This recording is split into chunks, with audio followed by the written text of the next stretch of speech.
Hey everyone, and welcome to a brand new video. Tonight we have 9 stories. I hope you all enjoy them. I love recording these videos, and I just want to say a quick thank you to everyone who clicks on them, everybody who watches them. It means a ton.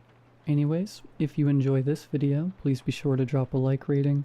Let's see if we can reach 10 trillion likes on this video. Subscribing if you are new is also very much appreciated, as I post content just like this, honestly more than I ever have. I have been posting a lot lately and I hope you've all been enjoying it. It's really nice just like staying up late, playing some Halo, recording some stories. I don't know, I'm just having a lot of fun with it. Anyways, sit back, do whatever it is that you do to relax, and as always, I hope you all have a great night.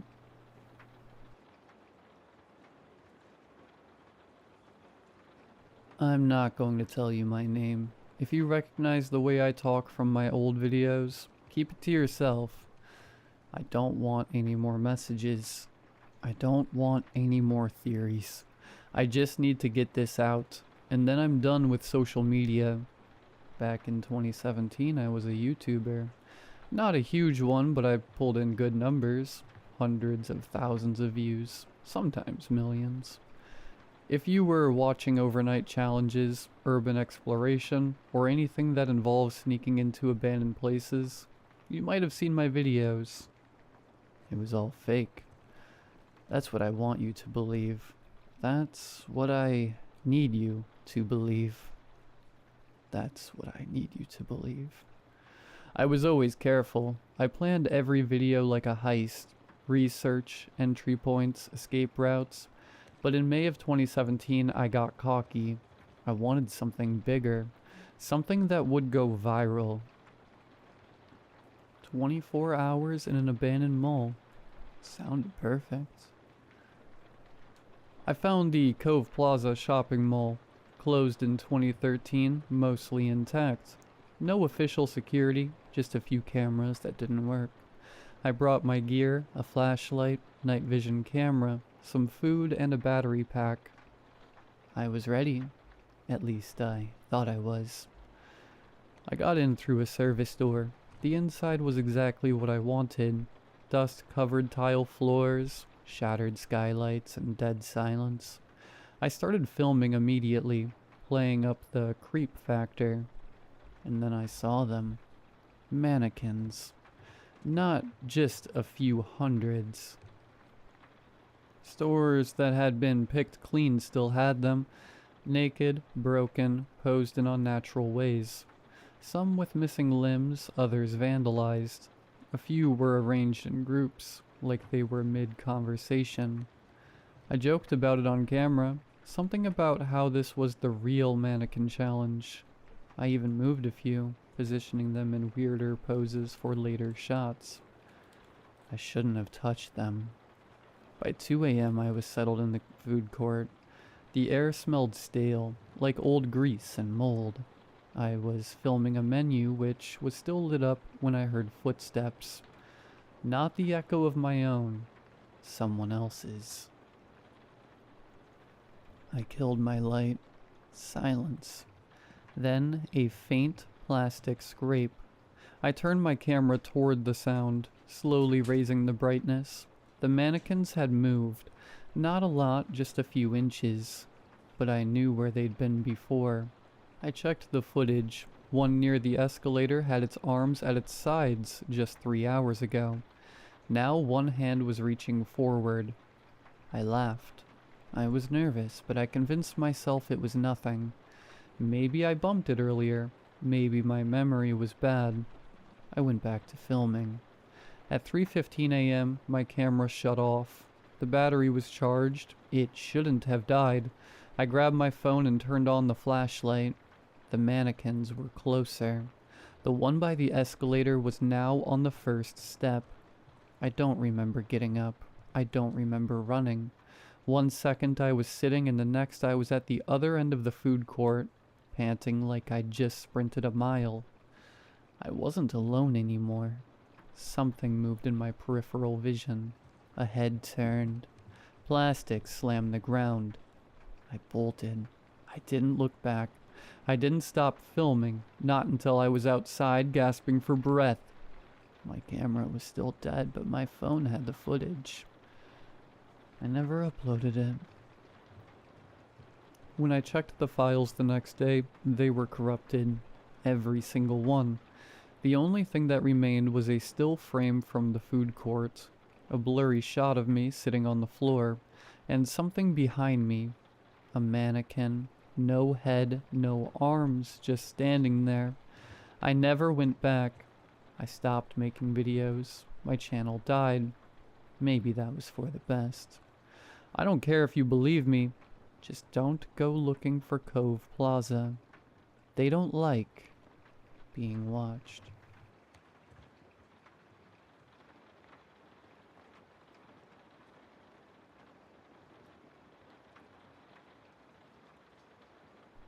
It's my birthday today. I hate going to work on my birthday. Not because I care about it. I'm not 12, but because I hate the way people treat you on your birthday. There's the birthday girl. Happy birthday to you.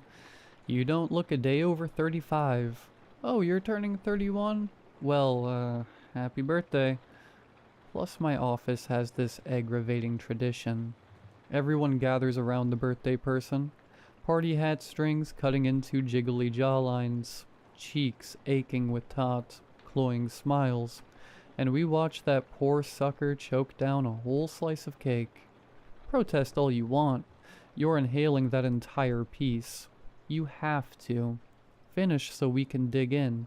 It's tradition. To be honest, no one has ever refused to finish their slice. Till today. I spend the morning anxiously awaiting this humiliation ritual. It usually occurs in the middle of the day, around 3 p.m. By 2:15, my knee is bouncing with unease. I'm thinking maybe I can slip out early. I'm not feeling well, I'll say. Please enjoy the cake without me. It's worth a shot. I approach Teresa in HR, master of birthday ceremonies, and plead my case. I'm sorry you're not feeling well, girlie, she purrs. But who could enjoy a party without the birthday girl? I'll set up the conference room. She bustles away in a hurry. Come 2:45, I'm seated at the head of the table, a neon green tablecloth clinking every time I shift my weight. Around me, a sea of delighted faces, cone hats pointing up at God as if to say, 1 year closer to meeting your maker. Teresa sets a hulking slice of chocolate cake in front of me with glittering eyes. Everyone cradles their own, eagerly awaiting the chance to dig in. Happy birthday, girlie. Bon appetit. I fork off a massive chunk, hoping to devour this wedge in a few bites as possible. I raise it to the stiff smiles around me. Cheers. Teresa licks her lips. Then I swallow. A round of polite, gulf applause fills the room. A sugary film coats my tongue, settling like silt between my teeth. There's something else there, lurking behind the chocolate. Chalky and dense. My palms tingle with sweat. Everyone's staring at me. I hate that. I hack off another glob, scraping the gooey icing with my bendy plastic fork. Down the hatch. That taste, I ponder. What is it? My heart rate picks up, thumping loudly in my ears. Eat, eat, eat, chants someone from the amorphous stretch of genial faces. As I scoop up another wad of cake, a surge of bitter bile rises in my throat. Prickles of sweat collect at the nape of my neck. Sparse giggles crop up around the room. Are they laughing? Why are they laughing? I slurp my third hunk. My stomach drops, that familiar tightness in my throat, the flaming itchiness blooming up my cheeks. It can't be. So, I speak out, sputtering specks of chocolate onto the table. Is there peanut in this? Teresa giggles, shrill and grating. You can't make Reese's cake without peanuts, silly Billy. There's so many people here. I need air. No, I need my EpiPen. Between panicked, gulping breaths, I wheeze. I'm allergic. EpiPen. In my desk. They all just stand there, beaming madly. She knows I'm allergic to peanuts. Everyone does. Is this because PB&Js aren't allowed at the office anymore? My throat tightens, vision narrows. I only have minutes. I rise and swim through the crowd towards the door. I'm bumping into cheery coworkers standing stock still. They block my path and throw good-natured jabs my way. Oh, come on, you can eat more than that. You deserve to indulge, it's your birthday. We can't eat until the birthday girl finishes her slice. I slam into the metal door frame and a shock wave of pain radiates from my hip. Through my tunnel vision, I spot my desk. A few mere feet stretch out like miles before me. Excuse me. Teresa's face floats in front of mine, contorted into a purplish-red scowl. I made this from scratch. For you. You have to finish it. I weakly swat the smeared paper plate and careen around her. My coworkers boo and murmur to one another. I hear a few stray words whiz past me. Rude, ungrateful, poor Teresa. My sweat-soaked hair clings to my forehead. My heart vibrates weakly. My mouth runs dry, sickeningly sweet. What is happening? I scream in my head. Teresa marches in front of me and forces a trembling fork in my face. Eat it. I have no choice but to barrel straight through her, landing with a harsh thud on the punishingly hard floor. The harsh carpet bites at my elbows as I pull my useless body closer to my desk. Inch by agonizing inch, breathless, I reach for the drawer. Then I feel it, smashed against my slacks, a gluey slice of cake. A wave of frantic hilarity surges through the room, then another slice, this time square into my lower back, another on the bottom of my shoes, another smashed into my ear. I think of the people throughout history who were stoned to death by their peers. My vision goes black as my dumb fingers fumble for the drawer. My head drifts in darkness, drenched in poison. I'm going down, splat, straight into a cloying, syrupy mess. Chocolate peanut butter frosting oozes up my nostrils, under my eyelids. She finished it, finally. Happy birthday, girlie. Everyone dig in. Then the mouths of my coworkers engulf me, sucking the sticky icing from my clothes, hair, and face. Every surface of my body glows slick with candied saliva. I'm fighting, flailing, drowning. Save me, I scream internally, but the voice in my head grows meeker. Farther away. I'm sinking, sinking, sinking. I wake up to harsh, fluorescent light. My doctor tells me I'm lucky to have a coworker like Teresa. Says she rode with me in the ambulance. She saved your life, no doubt about it. He muses. I'm too shocked to object. I decide not to tell my mom the full story. I don't want to worry her. The car air is thick with words unsaid. She drives me home and drops me off at my apartment complex with a kiss and an Amazon gift card. I collapse into my hand-me-down couch, weak and splotchy. I have to type up what happened, just to get it out of my brain. I know most people will not believe me, but I feel lighter with every word. I finish, but it seems to lack an ending. Anxiety creeps over me. It's not done yet. I check my phone, hoping to distract myself with a few birthday texts. Surely someone remembered. No texts. Only one new email from Teresa.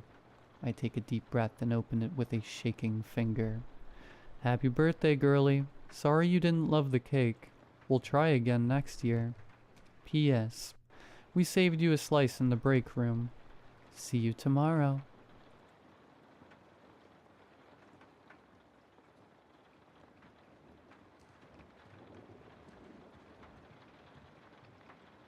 Being afraid is perfectly natural, Russ. There's nothing more human than fear. It's a reminder that you're alive after all. Anyone who's alive has something to lose, right? Dr. Auclair would say things like that to me all the time, waxing poetic BS in my general direction from 5 to 6 p.m. every Tuesday evening for nearly a decade. I liked my childhood therapist, don't get me wrong. He was kind, attentive, and he seemed to be trying his damnedest to fix me. That said, none of cognitive behavior therapy worked, of course. How could it?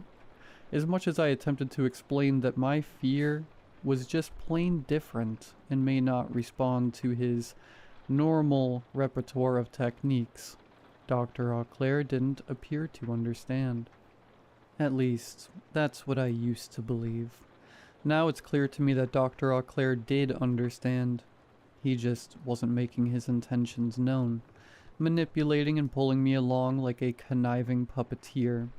My current theory is that, somehow, the fear was the key to his release, but before it could free him, though, it needed to be purified, distilled to perfection, the terror fermenting over months and years like a decadent merlot.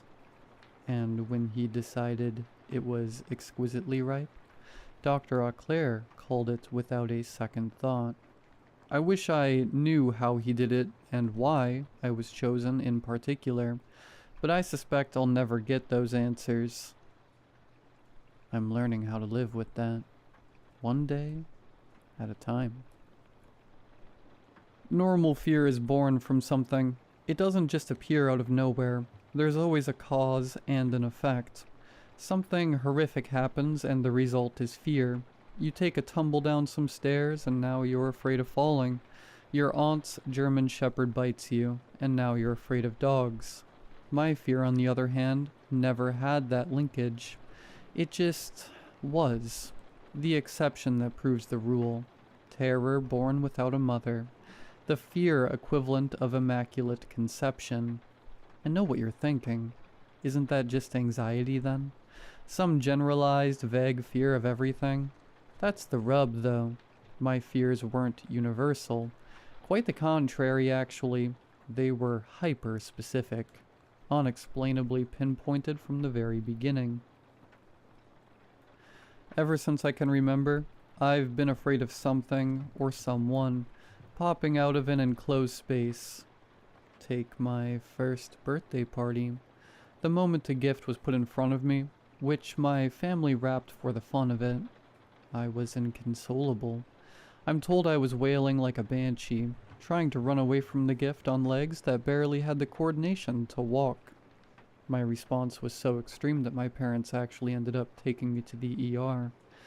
They thought I may have been having a seizure or something. The doctors checked me out, but I was completely fine. After a disastrous Christmas morning, I was booked for therapy with Dr. Auclair. I always left his office feeling a little better, but in the long run, my fear never improved. If anything, it steadily worsened, year after year, reaching a peak intensity right before the event that would make our small town national news. Have you ever noticed how you talk about your fear, Russ? The vocabulary you use, I mean. 12-year-old me shrugged, struggling to provide an answer. Dr. Auclair put down his notepad and leaned forward in his chair. Well, you always describe it as, I'm afraid of something popping out, never jumping out, never emerging, never appearing. Whatever you're afraid of, it's always popping out. Why do you think that is? Honestly, I found this question irritating. He knew me well by that point. I felt like he could have guessed how I was going to respond. Like I've said before, I don't understand why I fear what I fear. It's all just a feeling. Something in my gut that makes total sense to me, even if I can't explain it. Like I just know that popped out is the right phrase. It's the only correct words to describe it, even if I'm unable to tell you why. What does it matter anyway? He leaned back, smiling at me.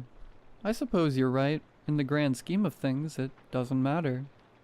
Dr. Auclair winked, pulled his box-shaped glasses to the bridge of his nose, and then he said something that made no sense at the time. Not yet, at least.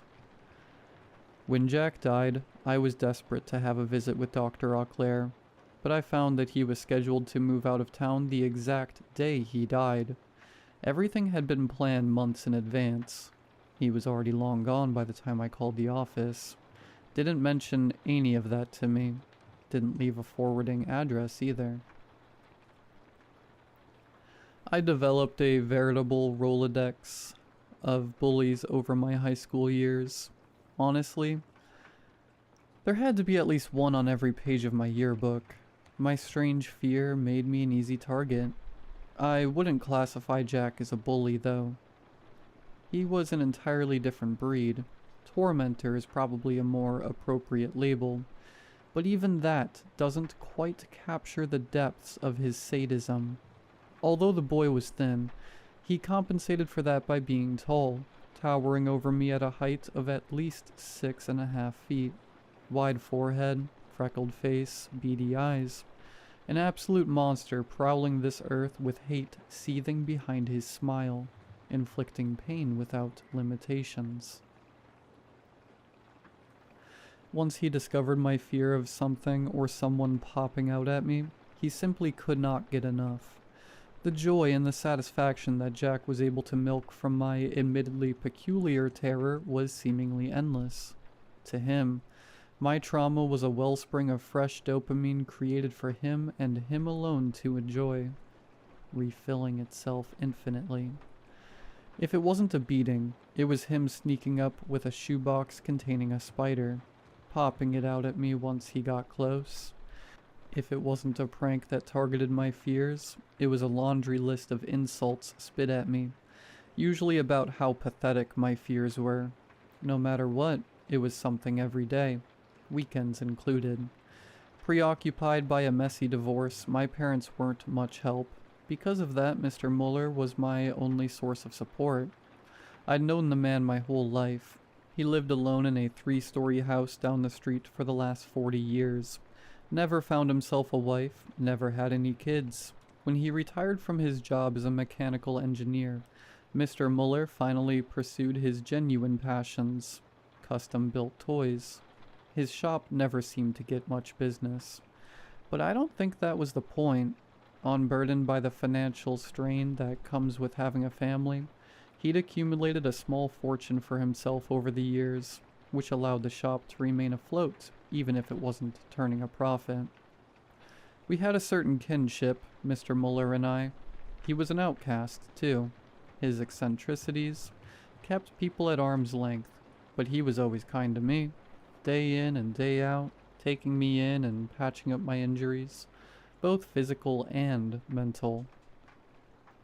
Despite our close relationship, I never disclosed the specific details of my fears to him. Embarrassment had stitched my lips shut. He knew I was different like him, and that made me a target for people like Jack, which made what he did nearly impossible to explain. Unless there was some outside influence that had been pulling the strings. One afternoon, I arrived at Mr. Muller's, holding back hot tears from the blinding pain in my wrist. I had been walking home when Jack marched up behind me, shouting obscenities per usual. I didn't say anything back. I didn't respond, period. I kept my head down and my eyes fixed on the sidewalk in front of me. All I wanted was for him to go away. He didn't take my cold shoulder too kindly, knocking me to the ground with a kick and stomping on my wrist over and over again, despite my pleas for mercy. Age did not temper his savagery at 17. Jack was still the same monster he was at 12. It took a while, but I convinced Mr. Muller not to call the police. Jack's father was the sheriff, and he shielded his boy from many legal repercussions throughout his youth. Needless to say, I had been down that road before, and it only made everything worse. Mr. Muller was livid, face flushed with boiling anger, but he nodded in agreement. As I walked out, I said something that I'll regret for the rest of my life. I just wish he felt my fear. I stopped by Mr. Muller's a week later, and when he saw me, he could barely contain his excitement. The man was practically bursting at the seams when he informed me that he had something really important to show me. The behavior was immediately unnerving. Although he had eccentric hobbies, Mr. Muller wasn't socially awkward or prone to bouts of mania. Growing up in a very strict, very religious German background actually made him obsessively polite and perpetually reserved. So watching him skip and hop through his house like a court jester immediately set me off. Something was desperately wrong with my friend. I tried to convince him to take a seat in the living room and just talk to me, but he pretended like he couldn't hear what I said, frolicking down his basement stairs with an uncanny jubilance. Reluctantly, I followed him down. When I arrived at the bottom, Mr. Muller was nowhere to be seen, but I could hear him, humming a nursery rhyme to himself in his workshop, a few yards away behind a cracked door. I slowly tilted the door open, and my long-held fear finally became realized. There was a massive crate in the middle of the room. The sides of it were covered in nonsense words like Hurlix and Abdunith, haphazardly painted amongst various shapes and runes I didn't recognize. Splatters of dark greens, blacks, and bright reds covered every fiber of the box like post-modern art installation. Immediately my heart rate skyrocketed. Blood pulsed heavy waves in my ears. Before I could come up with a way to excuse myself, Mr. Muller was dancing over to the crate. He sauntered around the side of it, disappearing behind the enormous box. For a moment, I thought I saw another figure in the corner, wreathed in shadow. They were staring at me with a downright debilitating intensity, wearing a rapturous smile that extended from ear to ear. The phantom box-shaped glasses glinted against the ceiling light as they pulled a single necrotic hand from the darkness, waving pus-stained fingers in my direction, as if beckoning me closer. It looked like Dr. Auclair. There was a metallic twisting sound which pulled my attention to the crate and Mr. Muller. When my eyes flickered back to the dark corner, the specter had disappeared. Then I heard something that injected liquid frost into my veins. There were muffled whimpers emanating from within the box. Before I could run, Mr. Muller began singing, bellowing and hollering the words like a TV evangelist. All the while, the metallic twisting noise grew louder and louder, seemingly in unison with his ungodly fervor. All around the cobble's bench, the monkey chased the weasel. The monkey thought 'twas all in fun. Pop goes the weasel. And then the top of the crate swung open, revealing what was inside. Every single second that I've been afraid, and every shred of terror that I've ever felt crystallized into that one moment, manifesting this pristine latticework of pain, shock, and panic in my mind. My fear was like a wedge of coal that had been put under years of extreme pressure until it finally transmuted into a brilliant, shimmering diamond. Terror in its purest form. Jack, bloodied and broken, popped out of the crate. I expected him to fall forward, but instead he hung in the air, blocking the ceiling light like an eclipse. A steel pole has been fused to his spine, connected to his bones via a combination of nails, cautery, and thick metallic thread. I could hear Jack's weathered skin ripping and tearing from the tension of his weight against gravity. Blood seeped down the pole, new crimson dripping over older brown-black stains, trailing down to a massive spring located at the base of the crate.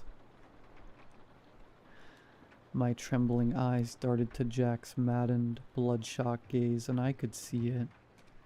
He stared at me with a wild, primal, incomprehensible fear. Months later I had heard Mr. Muller's testimony. When he explained why he kidnapped and mutilated Jack, I couldn't help but feel a tiny blip of deja vu rattle around in my skull. He almost sounded like me talking to my childhood therapist. I wanted Russ to be safe, but like I've mentioned before, I don't completely understand why I hurt him like that. It was just a feeling I couldn't ignore. I might never uncover Dr. Auclair's part in these events. In spite of that, another matter weighs more heavily on my mind than his role in my torment. Jack's death and his disappearance. The paradox of it all. Look at it this way. It seems like I felt the reverberations of this event all throughout my life, even though it hadn't happened yet. That's where my fear came from, I think. It's like the sensation was so intense that it somehow echoed through me backwards, altering my consciousness since the day I was born. But in order for me to have my fears, Jack has to have died, and in order for him to die, he needed to bully me. That's what caused Mr. Muller's psychotic break in the first place. But Jack targeted me for bullying because of my fears, which were predicted on him being killed in such a nightmarish manner. You see what I mean? The more I think about it, the more it all collapses in on itself. It's like trying to build a house by starting from the roof and working down. If you know Dr. Auclair, or have experienced something similar to this, please let me know. Before I end this post, though, I want to leave you all with some food for thought. I've been doing some Googling today about where the name Jack in the Box came from, and this is what I found. It has been expressed through folklore and legends that in 15th century France, they were using the boxes for a very specific purpose. In French, a jack-in-the-box is called a diable en boîte, which translates to devil in a box. It is said that these boxes were actually created to capture and hold demons or evil spirits. Many would fashion the boxes with elaborate engravings and amusing artwork to lure the demons' interest. They would then employ the playful music and surprise opening of the lid to trap the demons. Their essence was then believed to become trapped in the Jack character, which was why they were originally made to look sinister with maniacal grins. The box was then to be hidden away where no one would ever be tempted to open it again, as doing so would cause the demon to be released back into our dimension. Resource: Strange Origins of Jack in the Box by M.R. Camia. What was Dr. Auclair? Did I release him somehow? And is Jack trapped where he used to be?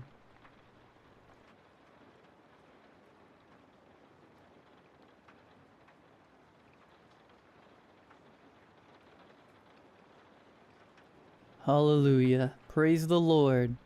The cry resounded throughout the dusty, sweaty crowd of people pushing in on me from all sides. I could feel the hot breath parting the back of my hair, see the whites of the eyes of the man rocking back and forth next to me. We all sat in newfound, stunned silence as the child took 2 shaking steps, his wheelchair discarded behind him like an unwanted plaything. The tent pitched and billowed against the dry summer wind, creating a low rumbling, as if the heavenly host had begun a drum roll of anticipation. The boy walked into the outstretched arms of the Reverend, who scooped him up and held him aloft, a testament for the gathered crowd in this revival.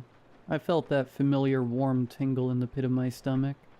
I had been raised Catholic, and I used to even consider myself devout, but the world has a way of beating hope in the greater good out of a person. But prison is specifically engineered to do it with maximum efficiency. I rubbed my shaved head, wiping a glistening layer of sweat on my jeans, trying to stifle the hint of religious fervor that had reared its head again.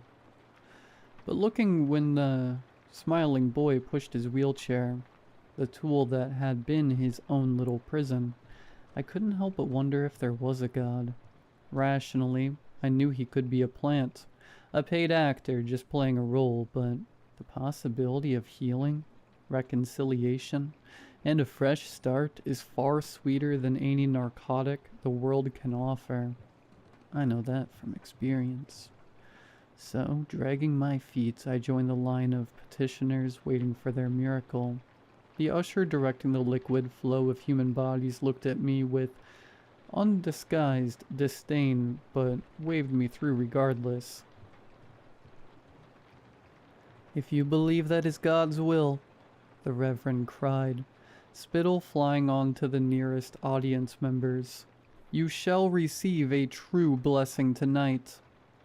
The next in line, a young couple, came forward as the ushers led them by the hand.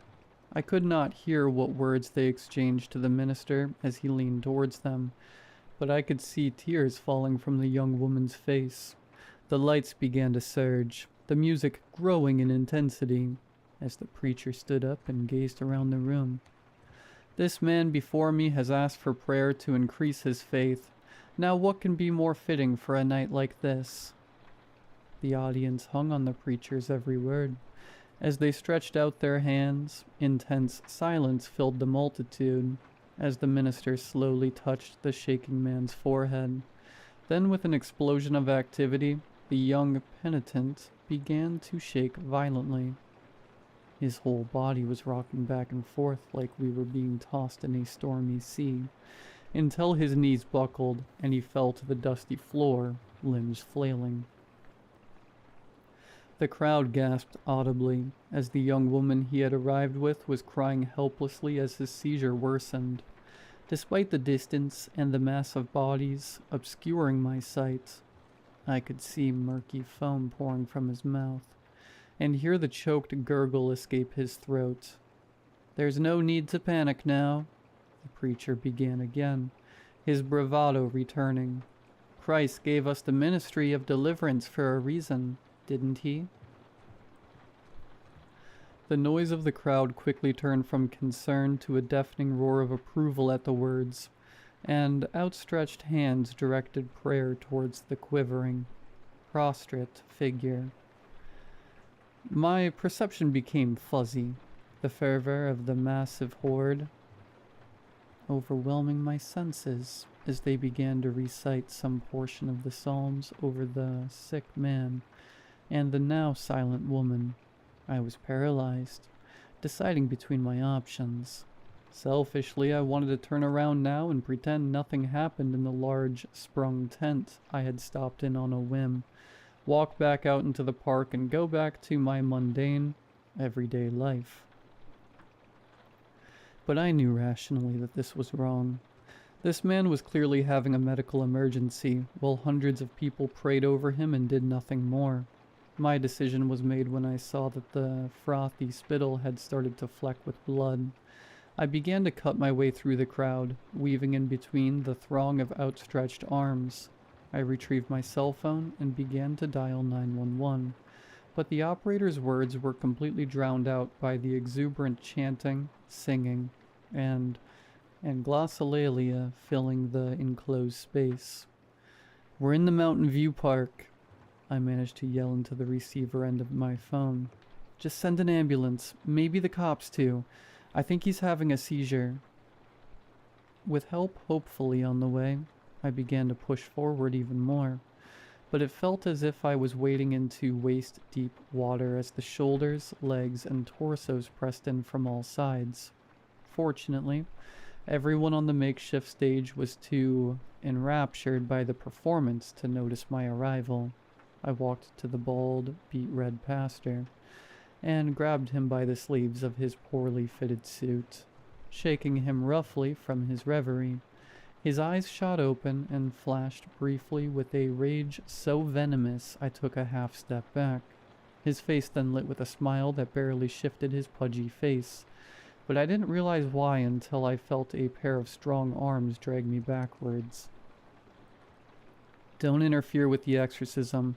Do you want this boy to be damned?" The voice belonged to whoever held me in a sort of bear hug, firm but not crushing. I turned my head to see it belonged to the deacon who had been leading congregants, one after another, to the stage for their miracles. "He's having a seizure. It's been going on for way too long, man." I pleaded while the deacon slowly shook his head. Just have faith. The man said as his eyes focused on the scene before us. I turned my head and felt my breath catch in my throat. The man was no longer laying flat on the ground, rather he was a few feet above it. The eyes of the crowd tracked as he almost imperceivably rose into the air. Then the tent resounded with a crack like a gunshot. I flinched but still saw the limbs of the floating figure begin to bend backwards at impossible angles, one by one, with their own deafening, painful snapping noise. In moments, the man who now hovered above one story in the air resembled a crushed spider with all its legs bent inwards, as his body fell to the ground with a wet thud. I could hear parts of the crowd exclaim in fear and disgust. Some even ran to the exit, but the majority held fast, hands lifted high in supplication, eyes shut to the horror taking place feet away from them. The stage itself was quiet, the crumpled form of the floor mercifully still in death. His lover collapsed on her side weeping, and the pastor looking on impassively. The preacher bowed his head for a moment, deep in meditation, before suddenly raising his eyes and declaring in a booming voice that the demon had been banished back to where it belonged. Do not fear for what has happened to this boy's mortal form, for even now I assure you he shares in our inheritance in God's kingdom. His words filled me with disgust, but I couldn't take my eyes away from the lifeless, deformed corpse on the stage. What I had seen was impossible, but those words brought me no comfort as I watched the limbs begin to twitch once more, while the crowd continued to pray in the religious ecstasy brought on by this dreadful miracle. The once dead form began to stand once more, arms and legs slowly returning to their original position as he straightened up. When the figure rose to his full height, he looked out toward the crowd, eyes glassy and dark. One by one, everyone present became aware of the new, horrifying spectacle and reacted with shock and terror. The now sputtering minister started to lift his Bible and spout off some vain prayer, when this thing quickly raised its hand over his forehead, in a mockery of how he had been anointed just minutes earlier in his life. The strung-up, lifeless puppet touched the face of the minister as he gaped like a fish out of water. At first, nothing seemed to change, but after a few moments, the already substantial girth of the suited charlatan's stomach began to bulge. He doubled over, a cry of pain and fear escaping his mouth, only for it to be followed by a puff of dark smoke. As the arms holding me began to loosen, I watched in pure fear as the smoke emitting from the man in front of me gave way to bright orange embers, and then his body erupted into red flames. In seconds, the wooden stage caught ablaze, and the whoosh of the fire was met by the cacophony of terrified cries as the crowd surged towards the exit. Finally wiggling free of my now slack-jawed captor, I began to follow the fleeing congregation, feeling my feet sinking into the soft flesh of those unfortunate enough to be caught by the stampede. The immense pressure of bodies tore through the thin walls of the tent as thick, dark smoke began to fill the enclosed space. I felt I was about to be choked by the weight of bodies crushing on me from all directions, combined with the copious amounts of smoke I had already inhaled. But I finally burst out into the cold, clear night as the crowd finally rushed out of the exit.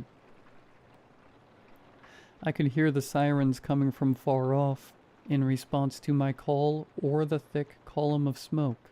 I am still unsure. Screams echoed into the darkness as the now blazing tent caved inwards, dooming those who were either too slow or disoriented by the smoke. But the instant before the tent fell, I swear I saw a dark figure shoot out from the tent and ascend upwards in a blur of movement. In my mind, I can still faintly hear the hideous sound of what I can only imagine to be massive, leathery wings flapping through the cool twilight air. I shivered. overwhelmed by the fear of both what I had seen and the horrible things I could only imagine. And for the first time in years, I prayed.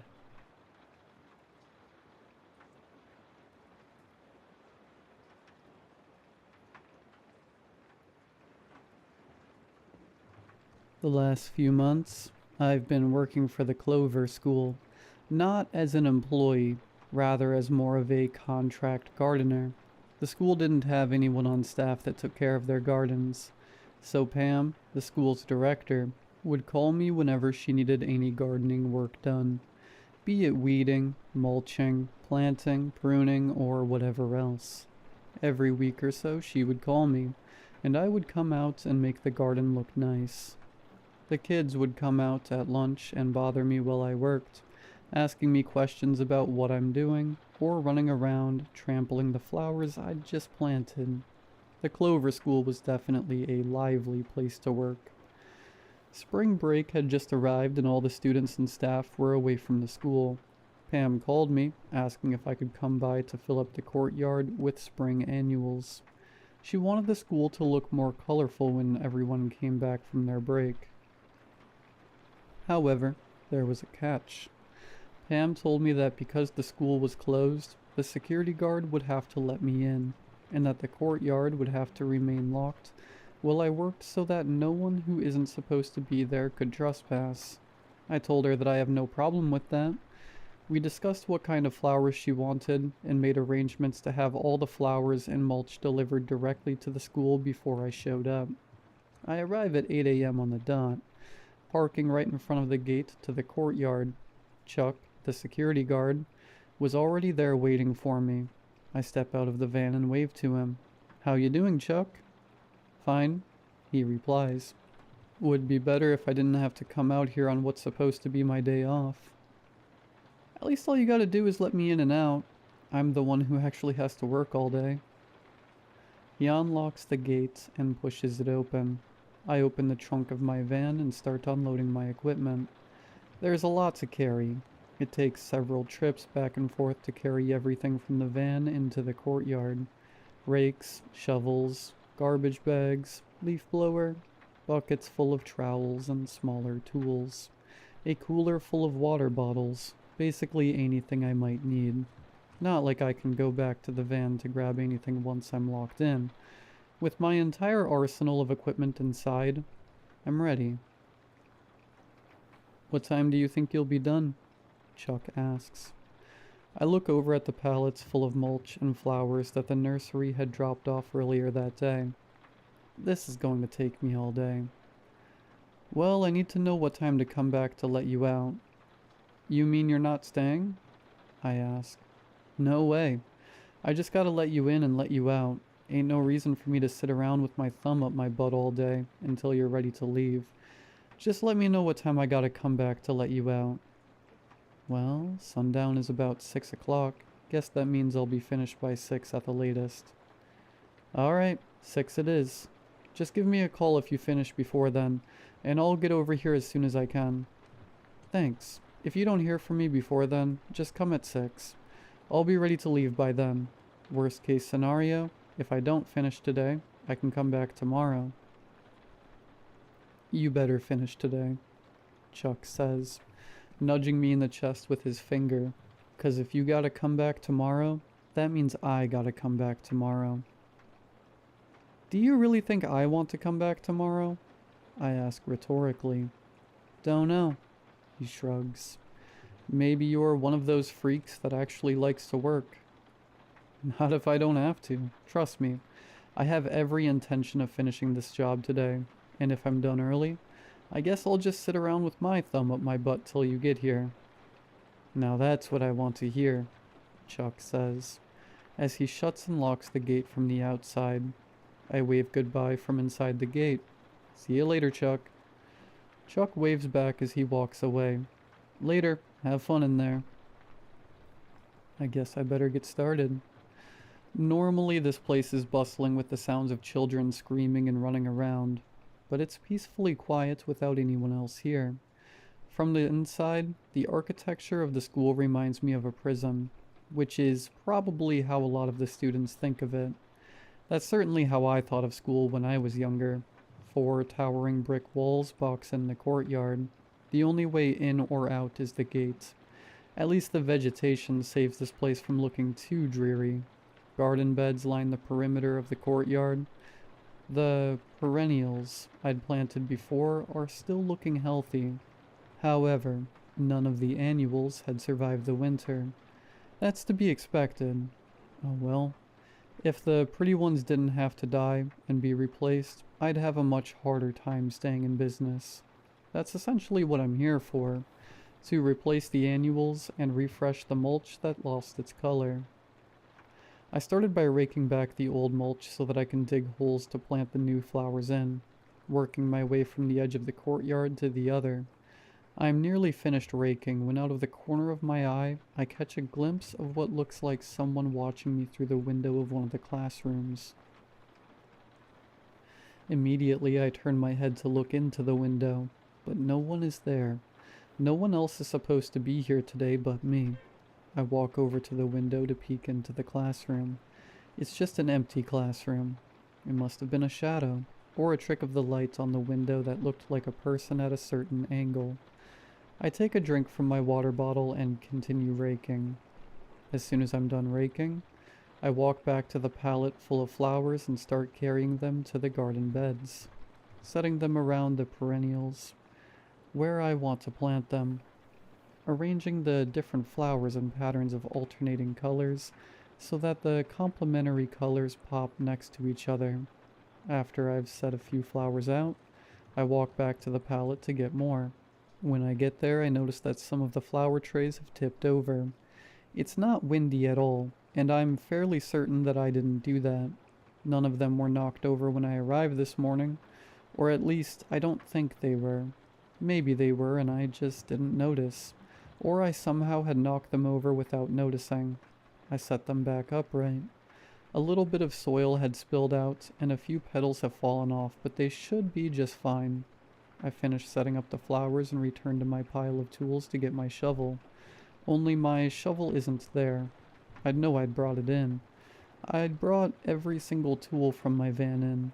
I look over my tools again. It's definitely not among them.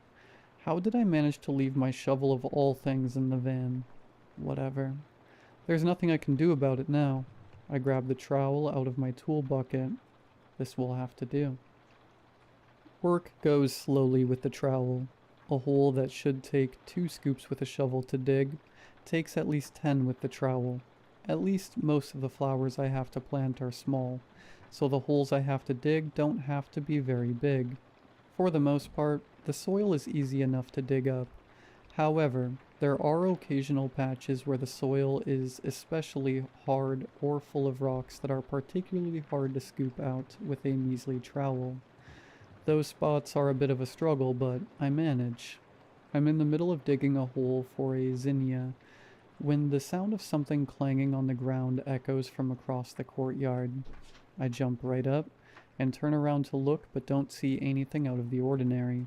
I walk in the direction the sound came from to investigate, only to find a shovel laying on the ground when I arrive at the opposite end of the courtyard from where I was working. I pick it up and inspect it. From the signs of wear on it, I can tell that it's definitely my shovel. Now, I know for a fact I didn't leave this here. Before now, I hadn't even been to this side of the yard today. So why is it here? Is someone messing with me? I thought that no one else was supposed to be here today. I pull the phone out of my pocket to call Pam, walking towards the gate as I wait for her to answer. 5 rings, and she finally picks up. Hi Pam, sorry to bother you, but I have to ask, is anyone else here at the school with me today? Is Chuck there with you? No, I say, checking the gate to find that it's still locked. Chuck left. He's supposed to come back at 6 to let me out. No one else should be there. Why do you ask anyways? Do you need anything? Oh no, there's nothing I need. I pace the courtyard looking through the classroom windows as I speak. It's just that I heard some noises and thought I saw someone in one of the classrooms earlier, so I thought someone else might be here. Well, all of the teachers and staff are off over the break, so none of them would be there. The school building is locked, so no one should be able to get in if they wanted to. Her words don't comfort me. I was really hoping that she'd tell me that some of the teachers were here working over the break. I keep pacing, looking in the windows to see if anyone is inside, seeing only empty classrooms. Are you still there? Pam asks. Yeah, I'm still here. I reply. I must be getting paranoid. Just not used to being here all by myself is all. Oh well. Guess I better get back to it if I want to finish before sundown. Alright, just call me if you need anything, okay? Will do. I shouldn't need to bother you for anything else. Oh, it's no bother at all, she says. Talk to you later, Pam. I hang up and get back to work. At least I have my shovel now. I walk back to the hole I just dug for the zinnia, only now the zinnia is gone. I look around to see if I'd set it nearby, but it's nowhere to be found. All I can do without it is fill the hole back in and rearrange the flowers around so that there isn't a black spot in the garden. The rest of the afternoon I spend planting the rest of the flowers. Nothing else strange happens while I'm planting them. Maybe I really was just being paranoid before. When all the flowers are finally in, I heed to the mulch pallet and start hauling the bags of mulch to each edge of the courtyard, pouring them out, and spreading them over the garden beds. There's 80 bags of mulch that need to be spread from one edge of the garden to the other, every bag weighing about 50 pounds each. I down another bottle of water and pull out my phone to check the time. Basically, I have 3 hours to spread 4,000 pounds of mulch by myself. This sucks. Needless to say, I won't be finishing early. If I hustle, maybe I can finish on time at least. I'm sore, hot, and exhausted, but I do not want to come back tomorrow, so I hustle like my life depends on it. For hours, I carry, pour, and spread every single bag of mulch until finally there aren't any bags left. All that's left to do now is bag up the empty mulch bags and plant containers that I'd littered the garden with. Toss all the garbage in the dumpster, then blow all the mulch and dirt that had spilled out of the garden off of the walkway. I only have 20 minutes left, but I can do this. In a frantic rush of energy, somehow I managed to get everything cleaned up on time. I try to catch my breath, and down another bottle of water. I pour another bottle over my head to cool myself off. I needed that. I'd been going at it for 10 hours, but I'm finally done. I'm going to pass out hard when I get home. Chuck should be here any minute now. I try calling him to see if he's on his way. The phone rings and rings until finally going to voicemail. Perhaps he's just driving and doesn't want to answer while he drives. I sit on the empty pallet and wait. Not like there's anything else I can do. The sun is setting. The towering walls around me block out what little sunlight is left, aside from a small strip of light leaking through the gate. The darker it gets, the more anxious I get to leave. I check my phone again. It's already 6:20. He should be here by now. I try calling again. Again it rings until going to voicemail. So I leave him a voicemail telling him that I'm finished and ready for him to pick me up. I leave him a text as well, for extra measure. Hopefully he sees that I've been trying to get a hold of him. Hopefully he hasn't forgotten about me. I gather my tools up and arrange them near the gate so that I can haul them out quickly as soon as Chuck gets here. While picking my tools up, I notice that my shovel isn't among them. I probably just left it in the garden. Well, I'd better find it before Chuck gets here. I start looking through the garden, searching from one side of the courtyard to the other. It's already too dark to see anything, so I click on the flashlight on my phone and search by what dismal light it provides. The shovel is nowhere to be found. After searching over the entirety of the garden and coming up with nothing, I give up. I'm tired of searching, and just plain tired in general. I don't care about the shovel anymore. I'm sure it will show up next time I come by for maintenance. Right now, all I want to do is leave this place and go home. I start walking back towards the gate when the sound of metal clanging on the ground echoes from across the courtyard. "Chuck, is that you?" I shout. "You better not be messing with me, because I am not in the mood for that right now." I run across the courtyard in the direction of the sound, shining my light in front of me so that I can see where I'm going. My light shines across something laying on the ground. It's my shovel, broken in half. Whatever is going on, it isn't funny. I pick up the pieces of my shovel and shine my light around, looking for signs of life, seeing no one. I turn to head back to the gate. When I get there, all of my tools have been scattered around as if someone had been going through them. Immediately I call Chuck. Again it rings until going to voicemail. It's clear now that I can't count on Chuck. I just wish I had known that before letting him lock me in here. I try calling Pam. It rings once and disconnects. The light on my phone goes out. Of course, the battery on my phone would have to die right at that moment. That's just my luck. The sun has gone down entirely by now. There's no light whatsoever to see by. I'm not going to be stuck in here all night. I try to rattle the gates open, but it won't budge. I try to break the lock off the gate by swinging my broken shovel at it. The shovel ricochets off the gate, slipping out of my hand and slicing it open. That wasn't very smart of me.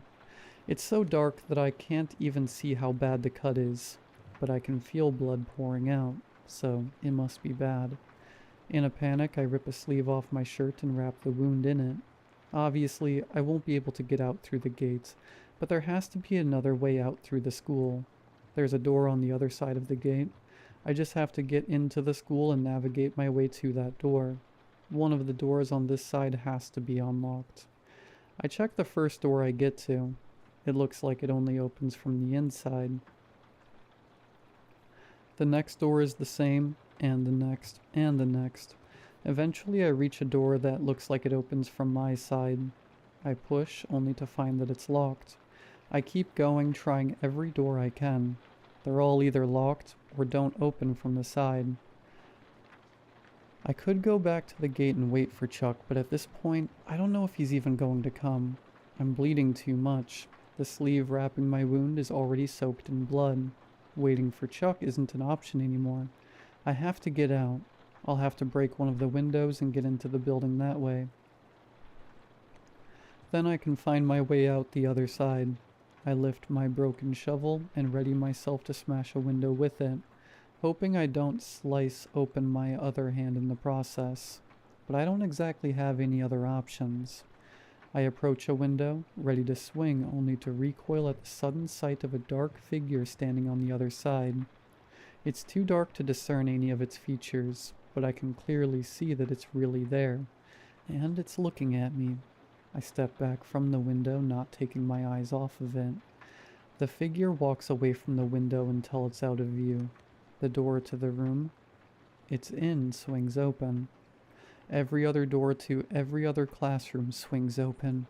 Dark figures emerge from every doorway. Each and every one of them turns towards me and starts walking in my direction. I turn tail and run towards the exit. They follow close behind. I don't dare to turn to see how close they are. I reach the gate, grabbing and rattling it, screaming. "Chuck, Pam, anyone? Let me out, please. Anybody?" They're right behind me. I'm never leaving this place. There's a hand on my shoulder. "Wake up," they say. I open my eyes and see Chuck standing over me. "Come on, get up. It's time to go," he says. I sit up and look around disoriented. There isn't much light to see by. "What time is it? Is it morning already?" I ask. "No," he says. "It's 6 o'clock p.m. I must have passed out. Sleeping on the job, huh? I stand up and look around. No way. Look around, Chuck. I told you I would finish. He looks around. Yeah, you did good. Now let's get out of here.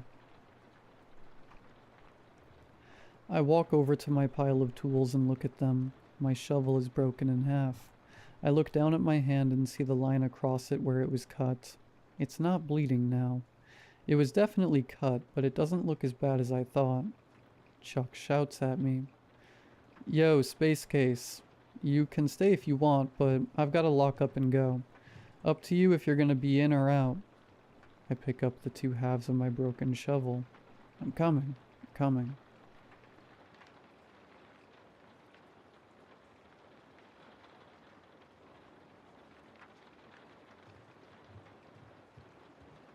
I found my childhood diary today. It was buried in a box of old clothes and forgotten toys, tucked away in the attic like it had been waiting for me. The cover was faded pink. The edges curled from time and my name was still there in glittery gel pen, half rubbed off but unmistakably mine. I hadn't seen it in over 15 years. Sitting cross-legged on the attic floor, I flipped through the pages, smiling at the messy handwriting, the pointless childhood drama, the secrets I thought were so important back then. It was like reading a letter from a past version of myself, until I reached the last page I remembered writing. And saw there was more. A new entry, written in someone else's handwriting. Hello again, Alice. I froze. The ink looked fresh. The date at the top was today. My stomach nodded. I flipped back through the previous pages, trying to make sense of it. Maybe I had written it and forgotten. Maybe my mom or a friend had found the diary and thought it'd be funny to mess with me. But no one had been up here. I was sure of it. Still, I closed the diary and laughed it off. I was just being ridiculous. It was probably an old note I'd written in a different pen, and my brain was playing tricks on me. I set the book aside and started sorting through the rest of the box.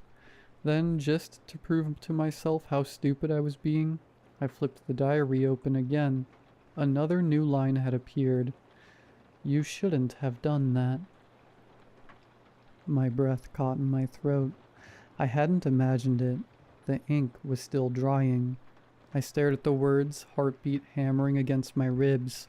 My hands shook as I turned the page. You remember me, don't you? I didn't. But the moment I read the words, something shifted in the back of my mind, like a door unlocking. Flashes of memory hit me. Sitting on my bed, pen in hand, whispering as I wrote in this very book, asking questions, waiting for responses. I remembered something answering. I had forgotten, or maybe I had been made to forget. Pages flipped under my fingers, frantic, past old memories, past childish scroll, past the place where I should have stopped writing, until I reached the final page. I sucked in a breath. The ink was still forming.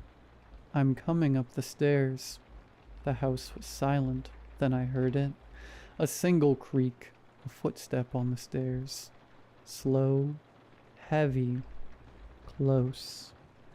I wanted to believe it was just the house settling.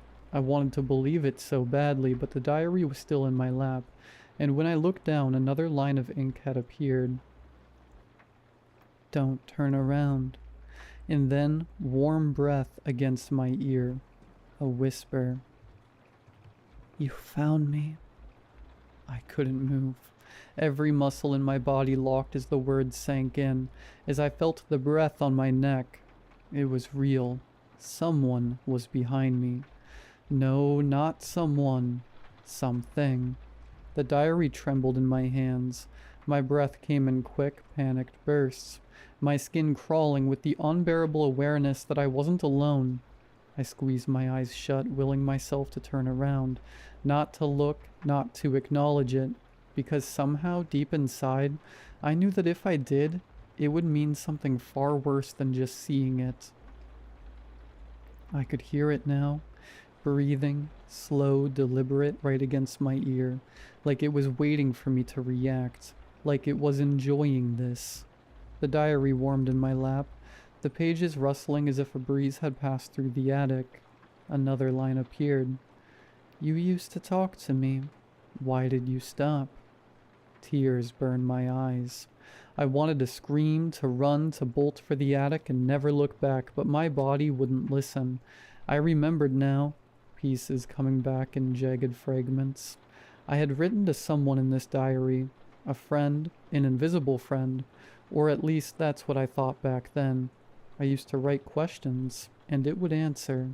It knew things, things I couldn't have known, things no one could have known. And then one night, I wrote something I wasn't supposed to. The memory surfaced like a corpse breaking through ice. Can I see you? And it had answered. I slammed the diary shut, sucking in a breath like I'd just resurfaced from drowning. The attic was suffocating, the air thick, wrong. The presence behind me hadn't moved. I could still feel it there, still hear that slow, steady breathing. My fingers clenched the diary like a lifeline, my mind screaming at me to run, but I knew, the moment I stood up, it would act. The pages of the diary fluttered open again. The ink was forming on its own. You shouldn't have left me alone. A single tear slipped down my cheek. I was shaking, heart pounding so hard I thought it would burst. Then another line appeared, the words stretching across the page, more frantic now, as if whatever was writing was growing impatient. Look at me. No, no.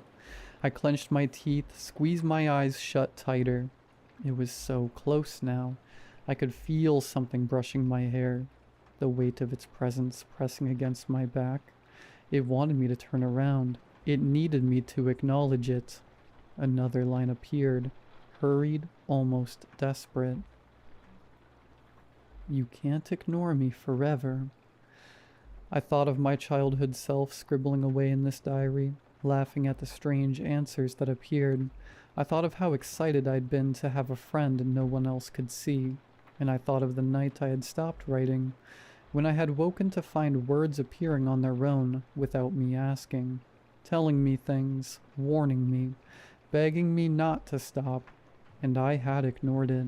Something moved behind me, a shift in the air, a whisper of fabric, and then a hand pressed against my shoulder. Cold, too long, wrong. I broke. With a ragged scream, I flung the diary away, bolted to my feet, and ran.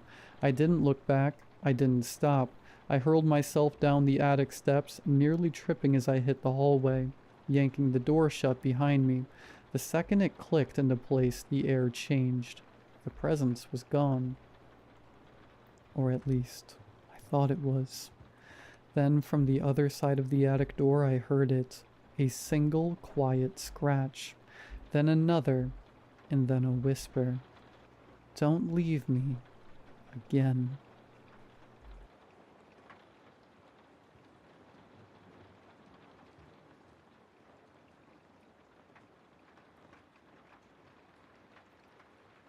Just as the title states, I clean abandoned houses for a living. I'm quite proud of myself as I have worked hard, starting my own business at just 24 years old and building it to what it is now.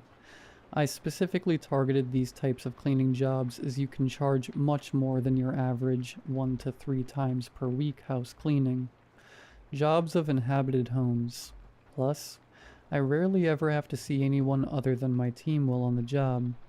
Over the years, I have really been in some insane situations with these houses. Everything from encountering wild animals to once a deranged squatter taking up residence in the homes I clean. This is one house that stands out from the rest, however, one that haunts my dreams to this day. I got the job offer through a real estate agent I made my friend over the years in the business. It's a small home, not much clutter left. Amelia, the real estate friend, said over the phone, "Shouldn't need more than 1 or 2 of you to complete the clean." She continued in her enthusiastic voice. I rolled my eyes. I hated when she used her customer service voice on me. Yeah, what's the real deal with this house?" I answered in my usual half-annoyed tone. Amelia responded more normal this time. "Honestly, Lori, this house gives me the creeps. The granddaughter inherited it a couple years ago, but just recently decided to sell. The grandmother apparently died in the house." I rolled my eyes again. Death in the houses I cleaned was nothing new to me, and Amelia was well aware of this. Amelia continued. I cut my pre-visit to the house short last week. Didn't even make it upstairs where the grandmother apparently passed. The feeling of being watched was overwhelming in this one. That got my attention. Amelia had been in real estate longer than I had been in the cleaning business, and she took her pre-get-to-know before showing visits very seriously. Anyway, I recommend your cleaning services to the granddaughter, and she agreed right away. Do you accept? She finished. Yes, I accept the job. How soon can we get in to clean? I answered, feeling somewhat excited. Tomorrow at 8 a.m. As I mentioned, the granddaughter moved most of the clutter from the house, but it still needs a good TLC cleaning. The key will be left under the welcome mat, Amelia said, back in her customer service voice. My eyes rolled yet again as I ended the call. Finally, an interesting clean, I thought as I then dialed Morgan. The next day, my most trusted cleaner and best friend Morgan and myself drove up the horribly overgrown driveway and saw the well-aged small house come into view. Surely they will need to hire an outside maintenance and renovation crew, I thought as I climbed out of my cleaning van. Morgan whistled as we stepped on the small, creaking porch. You sure just you and I can handle this, Lori? Morgan asked as I fetched the house key from the weathered porch mat. If the outside is anything like the inside, we need the whole team, Morgan stated as she stood behind me. Amelia is over the top, but would never underestimate a cleaning job. I answered as I slid the house key into the old lock and turned until I heard the lock give way. I then pushed the door open as it made the usual ominous creaking sound. We were both silent as we stepped into what I assumed was the small living room. The musty smell of a far too long closed-up house filled my nose as my eyes scanned the darkened room. Just as Amelia said, not much was left in the room. A couch took up most of the room on the right.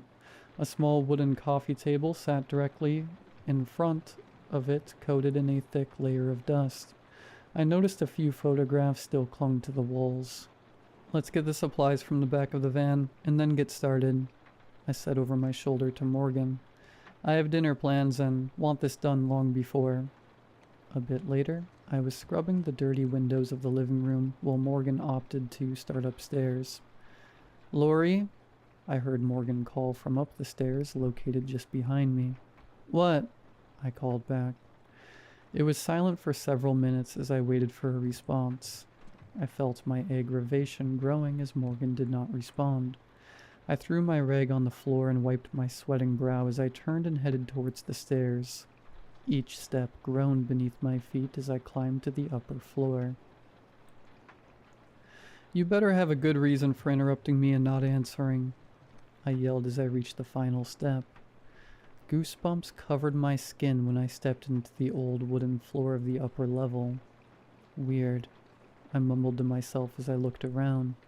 The upper level was a small hallway. 2 rooms were located on each side as I peered down the dark corridor. Morgan?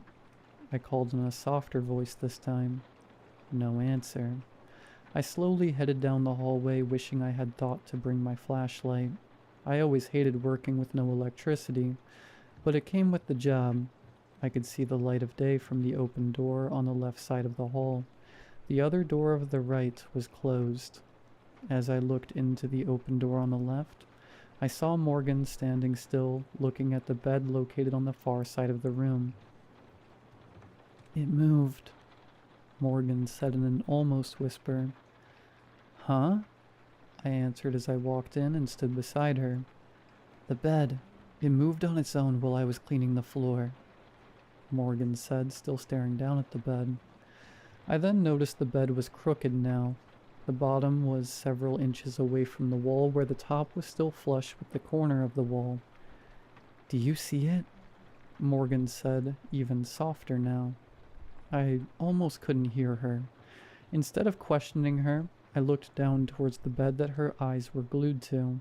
I instantly saw what she was talking about. There was an imprint on the bed the shape of a body, as if someone was laying on the bed that very moment.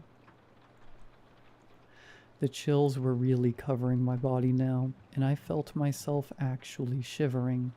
It felt like someone was staring up at us directly from the bed. I slowly reached for Morgan's arm and gently pulled her towards me. "Let's go back downstairs. We will finish the bottom floor together," I said, matching her whispering tone. Morgan didn't respond but obeyed my request. The feeling of eyes on us did not leave as we headed down the small hallway to the top of the stairs. I had to fight the urge to run down the flimsy steps. Once we were safely down in the living room, the air somehow felt easier to breathe, if that makes any sense. "What the hell was that?" Morgan demanded, finally sounding more like herself. I ignored the question. "Look, you know how I hate skimming on these jobs, but let's get this level done and get the hell out of here." I grabbed my cleaning supplies and headed to the next room, which was a small kitchen. Morgan stayed close beside me as we worked in silence cleaning the sink, counter, and cabinets. We both froze after hearing what sounded like footsteps above us. "Don't," I said in a warning tone as I went back to cleaning dust and mice droppings from the cabinet. Morgan again obeyed and stayed silent as she went back to work on the counter. The footsteps continued moving around above us, on and off as we quickly finished the kitchen. The last room branched off from the kitchen that appeared to be a small office. I was so relieved we would be out of there soon. The room had stained and worn down carpet covering the wooden floor. I turned on our rechargeable vacuum, and the loud buzzing sound almost deafened me, but I was glad for it. Working in eerie silence was not normal for us, as we usually chatted and listened to music, but I was too rushed to fill with conversation or a playlist right now. "What the actual hell?" I heard Morgan yell out over the sound of the vacuum. I jerked my head up to see Morgan staring up at the ceiling, looking terrified again. Just as I cut the vacuum off, I heard what she had to be referring to as the buzzing sound died down. I can only explain it as the choking or coughing, gurgling sound of an elderly person. It was only for a split second I heard it, but that was enough. "Screw this," I yelled as I grabbed up as many of our supplies as I could. Morgan joined me in grabbing up the rest. We dashed out of the office, through the kitchen and living room, and out the front door. I was pretty much sprinting to the van while trying not to trip on the mess of the yard. Just as I got to the van, I heard Morgan shout, "Wait." I turned to see her a few feet behind me. "I left my supplies upstairs. We also didn't finish cleaning up there. We didn't even clean the bathroom, which must be up there. I'm not charging the client. We can buy new whatever supplies are left. Get your butt in the van." I didn't wait for a response as I jumped into the driver's seat. Morgan hurried and threw the supplies in her arms in the back and slammed the door. I took one final look at the house as she slid into the passenger seat. I couldn't be sure, but it almost looked like someone was peering out of one of the two upper windows. I started the van. Hearing it roar to life was pure heaven in that moment. I floored it out of the driveway and back into town. I later called Amelia to explain the job was not complete, and I would not be charging. The granddaughter would have to find someone else to clean that nightmare. This has been a couple of months ago, and I was not kidding when I said this horrid house still haunts my dreams. It was only last night I dreamt I was in a bed, staring up at an old, cracked, and familiar ceiling. I felt weak and frail as the weight of someone crawling on top of me took the air from my lungs. I felt cold hands around my throat squeezing tighter and tighter, that awful gurgling sound coming from my mouth being the last thing I heard as I woke up in a cold sweat. The marks are still visible on my throat today.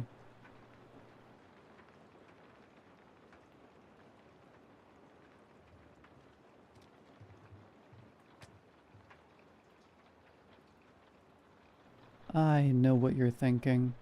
There's too many streaming services already. It's an endless wave of Hulu, Netflix, Tubi, Freevee, Snarfu, Luby, or whatever other nonsense an overworked marketing department spits out after their fifth round of coffee. As for me, I don't much care for streaming. What's the point of paying for a service that only has, like, 4 things I actually want to watch? For the most part, I steer clear of the lot. That is, until I got an ad for a new platform called Thumps. It happened when I was scrolling on Reddit, actually, and I clicked it because I thought it was a post. One of those sneaky ads that pretends to be something else. The title of the fake post read, "Did you know this site makes scary movies scarier?" So I clicked it and wound up at a website for Thumps, a streaming service for all things horror. I was about to click out of it when a pop-up caught my attention. Beta testers wanted. Sign up now and get Thumps free for life. The excessive amount of exclamation marks should have been a warning that something was rotten in the state of Denmark. Or, Delaware in my case. But access to a library of horror content for free? Forever? I couldn't help it. At heart, I'm a little greedy and a lot gullible. What else can I say? So I entered my email address. It didn't ask for anything else, not a credit card number or a mailing address, or my mother's maiden name. After I hit submit, I came to a screen that said, "Thank you for joining our beta testing program. We will reach out to you soon." I checked my email, but there was nothing there. I checked a few more times over the next several days before giving up. Maybe it had been some weird scam after all. I expected to start getting flooded with spam messages, but my email was blessedly, persistently quiet. It wasn't until a few weeks later, when I'd all but forgotten about the whole affair, when I received a package in the mail, a bright yellow box with stark black letters reading, "Thumps Beta Tester Kit." I must have stared at that box for 5 straight minutes, wondering how they'd managed to track down my mailing address just from my email. Privacy is truly dead. I almost threw the box in the trash on principle, but curiosity got the better of me, as it usually does. I tore open the box to discover just 2 things, a sheet of paper and what appeared to be a headband. I started with the paper, which read, "Have you ever watched a scary movie and found yourself bored? Like the scares just don't scare the way they used to. Do you wish you could be really, truly scared by a movie? Welcome, horror fan, to Thumps, the only streaming service that is 100% guaranteed to give you the scare of your life." We use a host of emerging technologies to analyze your brainwaves and adapt our films in real time, turning regular old horror movies into a tailor-made films designed with you in mind. Never be bored during a horror movie again. Simply put on the enclosed headband, then visit the website below, pick a movie, and see what can happen when your content watches you. I read that note 3 times and it still didn't make any sense. If I wore the headband, it would read my mind. And that would make me like the movie more somehow. Now I knew this was a scam. And yet, I picked up the headband and placed it around my head. It was just normal fabric, nothing fancy. I waited for it to do something before realizing how dumb that was. Then I turned on my computer. I typed the URL from the bottom of the letter into my browser and entered my email when prompted. Before me was a totally normal streaming platform. It was laid out exactly as you would expect, with a menu on the left and different categories of movies on the right. The only difference was that I'd never heard of any of these movies. They all sounded like generic B horror films. So far, it seemed like just another lame streaming service with a weird gimmick. Whatever. I'd come this far. I scrolled down and picked a movie at random. I can't even remember what it was called. Something like The House at the Fork in the Road. A generic, completely forgettable title. The movie started off pretty normal. A family driving down a highway to their brand new home, conveniently situated in the middle of nowhere. Obvious tension between the husband and wife. The kids bickering in the back. Only 10 minutes into the movie, and I already felt myself tuning out. Suddenly the scene stalled, as though it was running on a projector that had jammed. Then it started up again, but it was different this time. Instead of being shot in the third person, the filming was now in found footage style. The camera held by the father as he filmed his family staring up at their creepy new house. The film picked up seamlessly from there. I paused the movie and just stared. There was no way that had happened, right? Or if it did, it had to be some kind of gimmick in the movie. Maybe I just missed something. I hit replay and started from the beginning. This time, the beginning of the movie was also found footage style. I watched in stunned silence. No, that wasn't possible. It hadn't been like that before. I was sure of it. Now I couldn't look away from the screen. I rewatched the opening with total fascination and a little shiver in my spine. I'd always liked found footage because it made movies feel more real, the danger more present. Well, it certainly felt that way now, in more ways than one. The story itself wasn't really anything special, though. The family moved into the new house and immediately discovered it was haunted. The two kids noticed it first and took to the basement to investigate. As the camera panned around the basement, I waited for something to jump out of the shadows with no real interest. Jump scares have never done it for me. They always feel sort of cheap and fleeting. They don't stick with you after the movie ends. When the camera had panned about halfway through the basement, the screen shivered again. When it came back into clear focus, my heart dropped. There, sitting on the basement floor in the camera spotlight, was Charlie. Charlie was a brown teddy bear with 2 black eyes and a stitched mouth. His fur matted from years of love, and he was missing one of his ears, the result of an ill-fated game of tug-of-war with the family dog. I knew all of this because Charlie was my teddy bear, and, if I wasn't mistaken, he was sitting up on the shelf in my bedroom closet at that very moment. I paused the movie and sprinted upstairs, throwing open my closet door and tearing through the boxes and junk that littered the shelf. There, in the back, I felt my fingers brush against his faded old fur. I pulled him out and marveled at him in my hand for just a moment. I was back downstairs in a flash, comparing my bear to the one on the screen. They were identical down to the last detail. The bear on the screen was even wearing the same bandana, a bit of blue checkered fabric that my mom had especially for Charlie from her sewing scraps. This is not possible, I muttered as I turned my bear over in my hands. I hugged Charlie tight to my chest on instinct. My heart was racing as my hand reached out to press the spacebar to restart the movie. I had to know what happened next.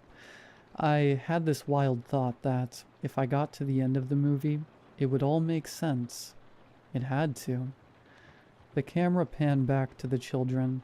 This time the little boy looked different. His close cropped blonde hair had been replaced by shaggy brown curls.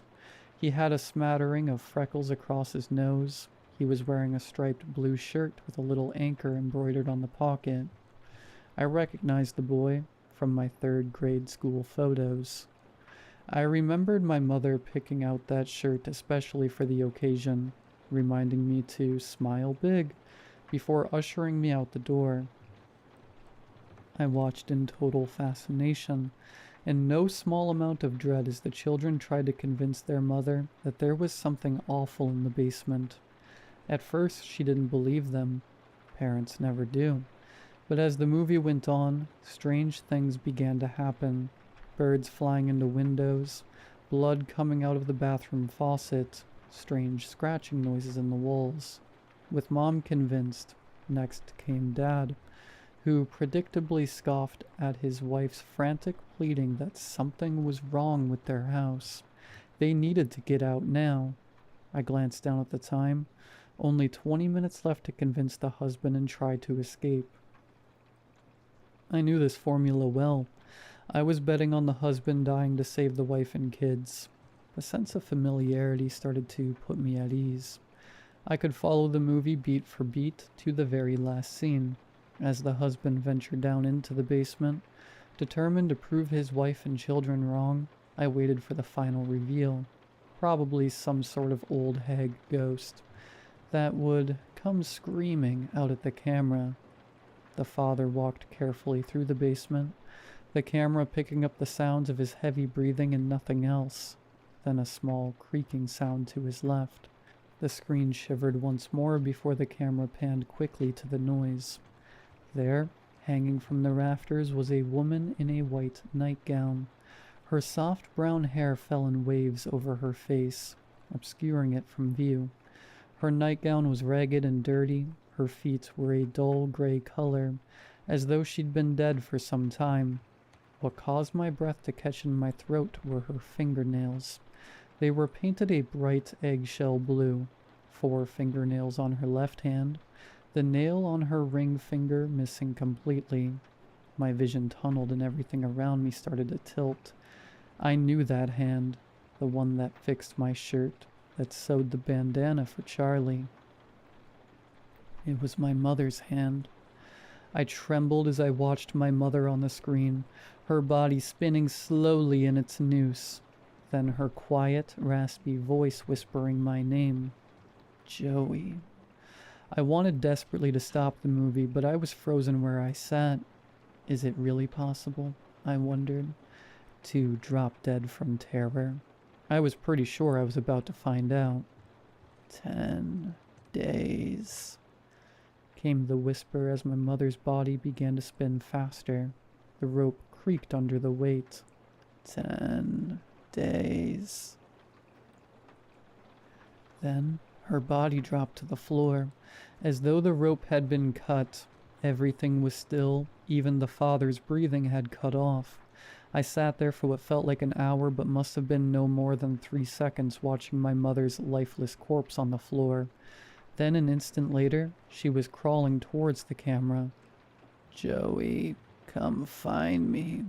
Joey. The rasp was no longer a whisper, but a moan. I felt myself scrambling back against the couch in tandem with the father as he ran backwards, looking desperately for the stairs while keeping the woman in view of the camera.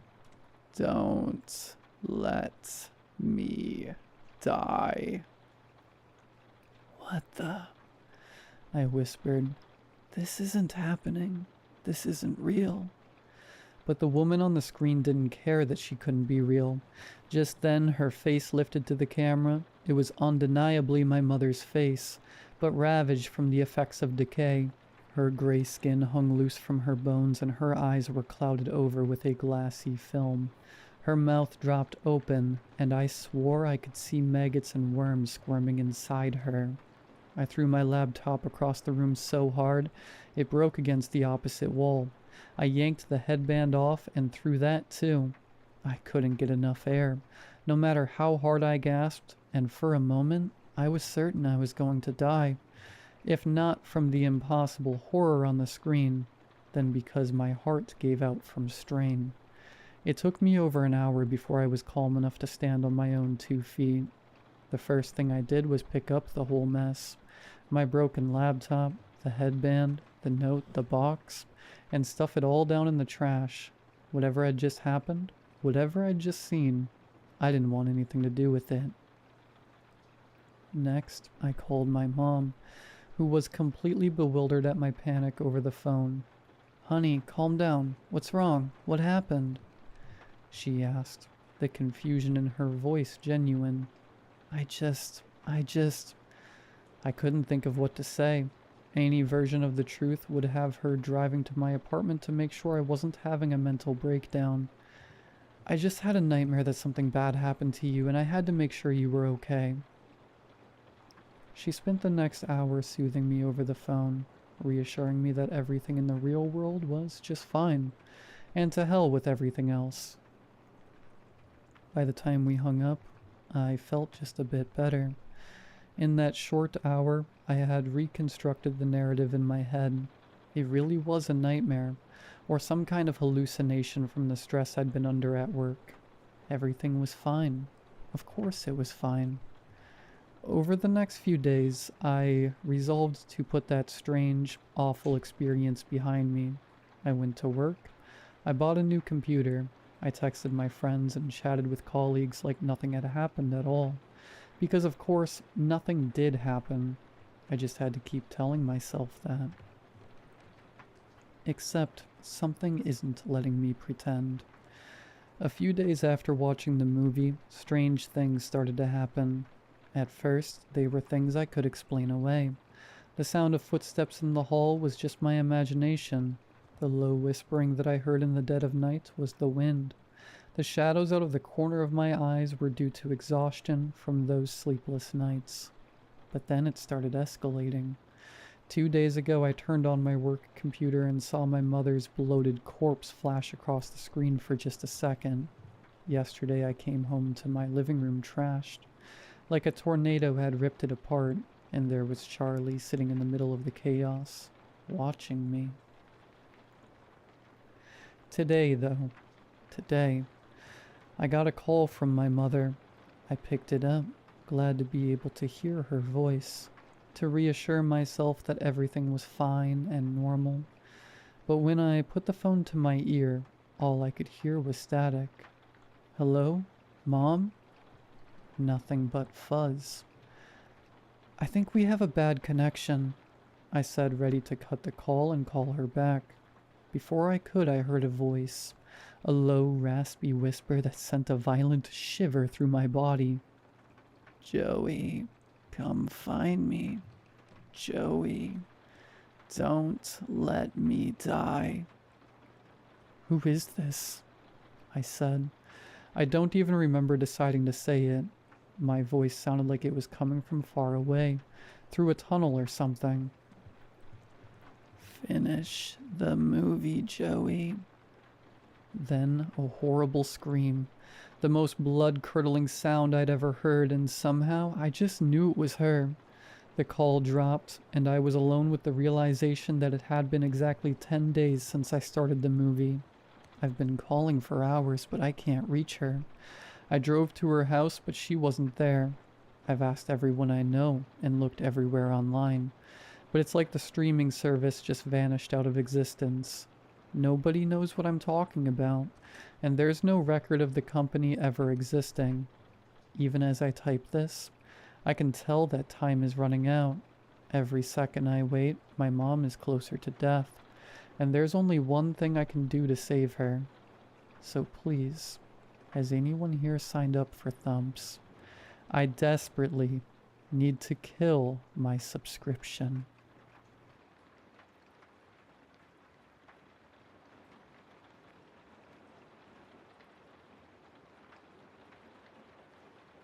The first time I saw the lamp, I was 6 years old.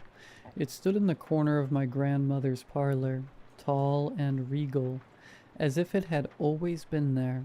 I remember tracing my fingers over its gilded frame, mesmerized by the way the glass sphere caught the light, each fragment glowing like a captured star. It was always bright and alive in her home, giving the sense that time there was gentler. My grandmother had laughed and told me it was a family heirloom, a piece of history passed down through generations.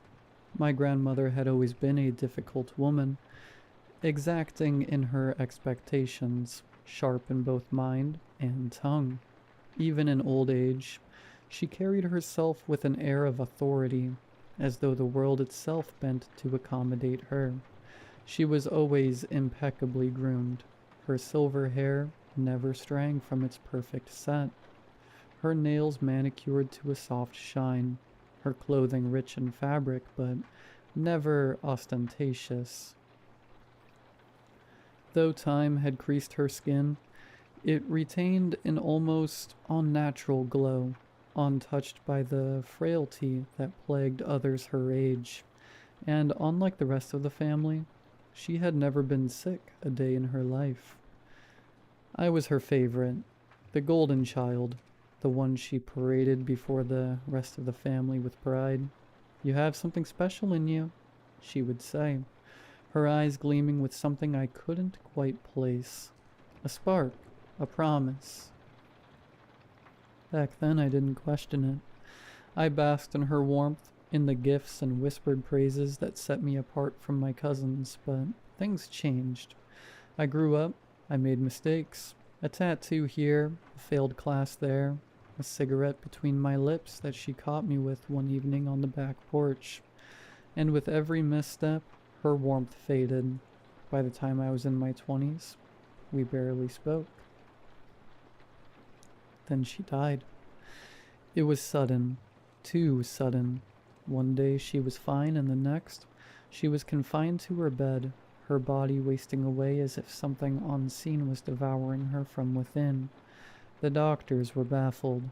I was terrified. She left everything to me. The house, the land, her vast fortune. The will surprised no one, though my relatives made sure I felt their resentment.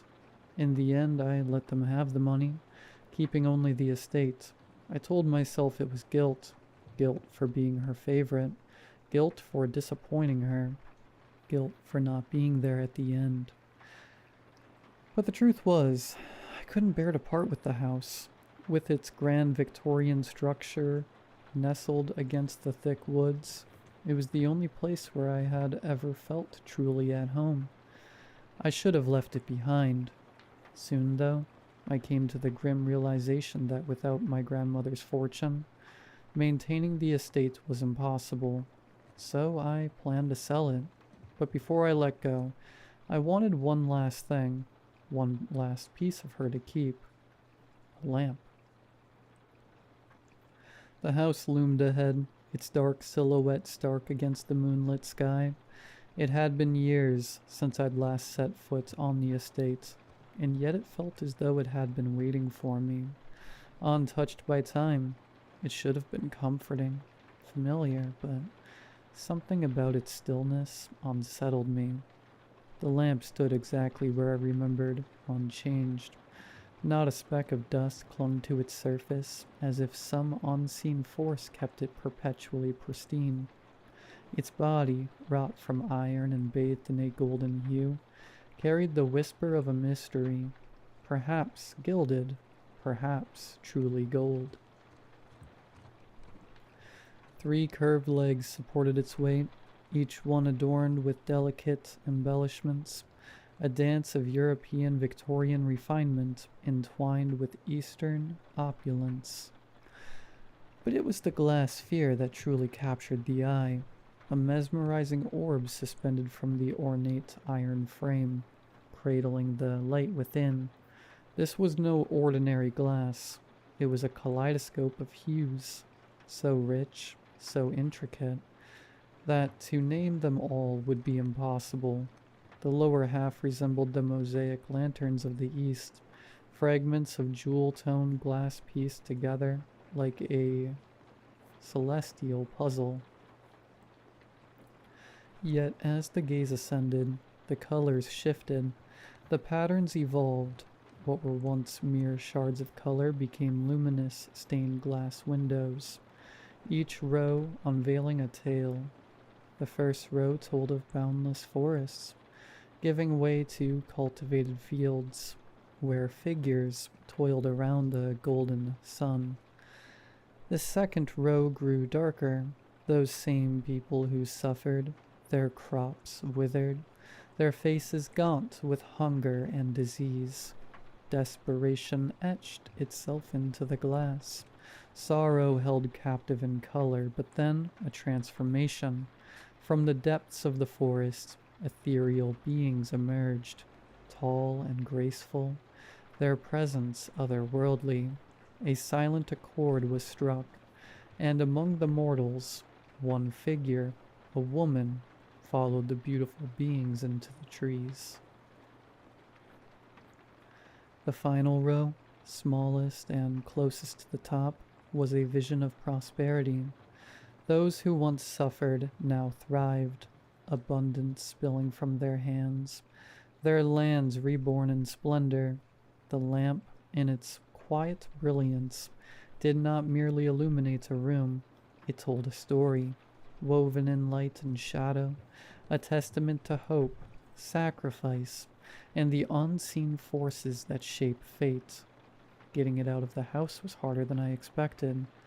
It was heavier than it looked, delicate in ways that made me afraid to touch it too harshly. My ex-boyfriend helped me.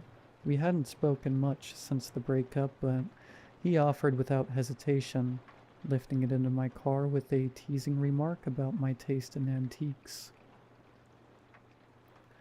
It had been beautiful in my grandmother's house, but in my own tiny, cramped apartment, it was suffocating. The light was always on me, its presence oppressive. At first I let it glow, its warmth a quiet echo of the home I had left behind, but soon it became unbearable. The migraines crept in, not sudden or sharp, but a dull, relentless pressure that settled behind my eyes. And though it made little sense, though I couldn't even explain it now, I blamed the lamp. It felt absurd. The light had always been so gentle, so pure, and yet I had begun to resent it, to blame it for the unease I felt creeping into my life. I tucked it away, its heavy frame shoved into the corner of my closet, its glass hidden beneath a dust-cloaked sheet. Then the nightmares began. I dreamed of my ex first, his car crushed, his body twisted at unnatural angles, blood seeping into the pavement. I woke up gasping, my chest tight. When I checked my phone, the screen was flooded with messages. It had been an accident, just like in my dream, and he wasn't waking up. A coincidence, I told myself. I tried to shake the feeling, but it clung to me, thick and suffocating. Then came the second misfortune. The sale of the house fell through. A last-minute complication. Something about the deed, something no lawyer could quite explain. And then, the third, my apartment. The place I had carefully curated into my sanctuary was suddenly unlivable. Toxic mold spreading fast, a health hazard so severe that I had no choice but to leave. My landlord's apologies were drowned beneath the urgent need to vacate. I had nowhere to go. The house, my grandmother's house, was waiting. So I returned to the estate. I told myself it was temporary, that I would find another buyer, another place. But the moment I stepped inside, I had the unsettling feeling that I wouldn't be leaving. The lamp now back in its rightful place, casting its golden glow across the parlor, as if it had never left. I told myself I wouldn't use that room often. I wouldn't have to look at it. But as I was setting it down, that was when I saw it. The new glass panel. I could not remember if it had always been there. Now I'm certain it hadn't. At the very top, where before there had only been light, there was now something more. A place bathed in unnatural brilliance. A scene that hadn't been there before. A world filled with golden light and vibrant flowers. Two figures stood at the center, hands clasped, a child between them. Around them, others danced in celebration, their faces eerily familiar. Something deep inside me whispered that I had seen this place before, that I had been there, and I knew with a bone-deep certainty that I would see it again. The nightmares returned soon after my move. In them I was always walking, bare feet pressing into damp earth, my breath visible in the cold air. The forest stretched endlessly ahead, a living tunnel of whispering leaves, and always, just beyond reach, a figure waited. Cloaked in shadow, neither welcoming nor hostile. It was terrifying. It was comforting. It was familiar. Then the sickness came slowly, creeping in the way rot takes hold of wood, silent at first, unnoticed until it was too deep to ignore. It started with the migraines, the same relentless pounding ache that had started in my apartment, but now it was worse. It wasn't just my head. My body ached, my limbs grew heavy, like I was wading through water. My joints stiff, as if I had run miles in my sleep.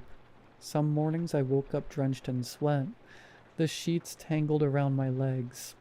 Other times I found dirt beneath my fingernails, a thin layer of soil smeared across my bare feet. I started sleeping with the door locked. The dreams did not stop. The forest called to me. It was a pull, subtle at first, like a thought lingering in the back of my mind, but as the days passed, it became stronger. I would catch myself staring out the window toward the tree line, my breath slowing, my pulse steadying, as if my body knew something my mind refused to grasp. Initially, my dreams were only glimpses, the silhouette in the trees, the feeling of damp moss beneath my feet. But then they stretched longer. I saw more. The figure was not a stranger. The realization came slowly, seeping in through the cracks of my mind like water through fractured stone. I had been there before. I had followed before. The first time I had wandered into the woods, I must have been no older than 5. My grandmother had been distracted, entertaining guests, and I had slipped away unnoticed. I remembered the feeling of the earth beneath my bare feet, cool and damp. I remembered the way the air smelled, green, rich, humming with something I couldn't name. I remember hearing laughter, soft and lilting, just ahead of me. And then, nothing. I must have made it back to the house. I must have, because no one ever spoke of it. But now, in the dead of night, I could almost recall hands, cool, slender fingers brushing against my skin. A voice, distant yet familiar, whispering my name. You were meant to return. Why had I forgotten? My grandmother's words echoed in my skull, overlapping with the voice in the dream. You have something special in you. A spark. A promise. A promise. My stomach turned. Why did it feel like there was something I had to do? I stumbled to the parlor, my breath uneven, my skin clammy with sweat. The lamp stood waiting, its light unwavering, casting shifting colors across the darkened room. My family's fortune. My grandmother's impossible health. The whispers of bad luck that seemed to follow us when we strayed too far from this land.